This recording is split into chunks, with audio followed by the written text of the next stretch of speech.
ആദ്യം ഒരു രാജ്യം ഒരു തെരഞ്ഞെടുപ്പ് എന്നൊക്കെ പറഞ്ഞ് നടക്കുന്നവരല്ലേ. ഇന്ത്യയിലെ എല്ലാ സംസ്ഥാനങ്ങൾക്കും ജനങ്ങൾക്കും തുല്യനീതി ലഭ്യമാകണം.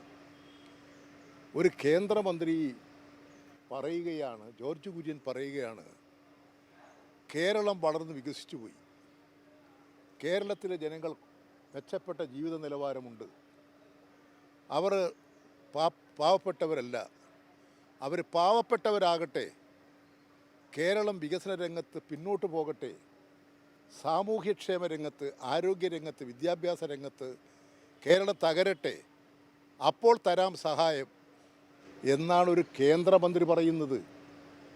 എത്രമാത്രം തികച്ച തെറ്റായ ധാരണയാണ് കേന്ദ്രമന്ത്രി, കേരളീയനായിട്ടുള്ള ഒരാൾ വെച്ച് പുലർത്തുന്നത്.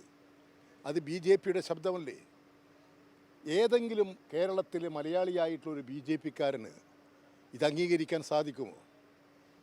അതിന് പ്രതികരണമുണ്ടാകണം. കേന്ദ്ര ഗവൺമെൻറ് ഇന്നലെ ധനമന്ത്രി അവതരിപ്പിച്ചിരിക്കുന്ന ബഡ്ജറ്റ് കേരളത്തോട് കാണിച്ചിട്ടുള്ള അവഗണന, കേരള വിരുദ്ധ മനോഭാവം, ഇത് കേരളത്തിലെ ജനങ്ങളാകെ മനസ്സിലാക്കും. BJP എന്ന് പറയുന്ന കേരള വിരോധ പാർട്ടിയായി മാറിക്കഴിഞ്ഞിരിക്കുകയാണ്.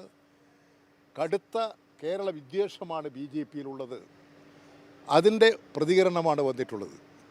അതുകൊണ്ട് കേരള സമൂഹമാകെ, എല്ലാ പാർട്ടിയിലും പെടുന്നവരും പാർട്ടിയിൽപ്പെടാത്തവരും കേരളത്തെ സ്നേഹിക്കുന്ന മുഴുവൻ ജനങ്ങളും BJPയുടെ ഈ നിലപാടിനെതിരെ, കേന്ദ്ര ബഡ്ജറ്റിനെതിരെ, കേരളത്തോട് കാണിക്കുന്ന ഈ കടുത്ത അവഗണനയ്ക്കെതിരെ ശക്തമായി പ്രതിഷേധിക്കാൻ മുന്നോട്ട് വരണം എന്നാണ് എല്ലാവരോടും എനിക്ക് അഭ്യർത്ഥിക്കാനുള്ളത്.